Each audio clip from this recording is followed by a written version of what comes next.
अव्यक्त समिंगई सदा अचल अडोल एक स्थिति का अनुभव करो. இந்த மாதம் முழுக்க நம்ம சதா ஆடாத அசையாத ஸ்திதியாகவும் एक स्थितिயினுடைய அனுபவத்தையும் செய்ய வேண்டும். किसी भी वातावरण में वायुमंडल में रहो, लेकिन स्थिति सदा अचल अडोल एक रस हो.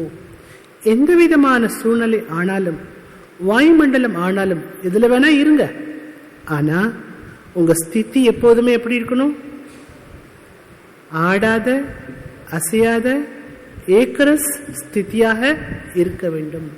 அந்த வாயுமண்டலம் என்னை அப்படி மாத்திருச்சு, நான் நல்லா தான் போனேன், அந்த வாயுமண்டலம் என்னை மாத்திருச்சு, அந்த சூழ்நிலை என்னை மாத்திருச்சு அப்படின்னு சொல்லக்கூடாது. कभी निमित्त बनी हुई कोई भी राय देते हैं, उसमें कंफ्यूज नहीं होना है. எப்பொழுதாவது நிமித்தமாக இருக்கக்கூடியவர்கள் ஏதாவது உங்களுக்கு ஆலோசனை கூறுகிறார்கள் என்றால் அதில் குழப்பம் அடையக்கூடாது. क्योंकि जो निमित्त बने हैं वो अनुभवी हो चुके हैं.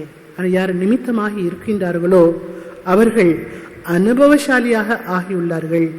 अगर उसका कोई डायरेक्शन स्पष्ट भी हो तो भी हलचल में नहीं आना. ஒருவேளை அவங்க கொடுக்கக்கூடிய ஒரு டைரக்ஷன் ஆலோசனையா இருக்கலாம், வழிமுறையா இருக்கலாம், அது தெளிவாக இல்லை என்றாலும் கூட நீங்கள் குழப்பத்தில் வரக்கூடாது. என்ன இப்படி சொல்லியிருக்காங்களே அப்படின்னு குழப்பத்தில் வரக்கூடாது. தைரிய से कहो, इसको समझने की कोशिश करेंगे.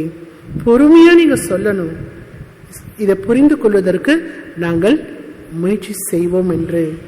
தப் ஸ்திதி ஏக்கரஸ் அச்சல் அடோல் ரஹேகி.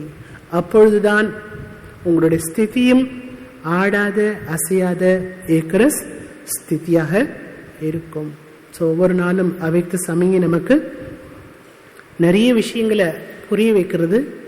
அதை ப்ராக்டிஸ் பண்ணாலே, தாரணைக்கு எடுத்துக்கொண்டாலே பாபா சொன்ன மாதிரி பிரம்மா பாபா சமான் அந்த ஸ்திதியை கொண்டு வந்துட முடியும். இன்னைக்கு பாபா சொன்னால கர்ம யோக வித்தியாசமா இருக்குன்னார் இல்லையா, அந்த வித்தியாசம் என்பது ஏற்படாது. அதில் புருஷார்த்தம் பண்றதுக்கு நமக்கு ஒரு உற்சாகம் இருந்துட்டே இருக்கணும்னா அதுக்கு ஆதாரமா இருக்கக்கூடியது பாபா நமக்கு அன்றாடம் கொடுக்கக்கூடிய முரளியை தான்.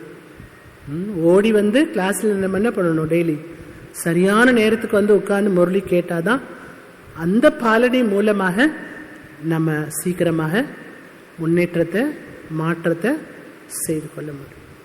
ஓம் சாந்தி.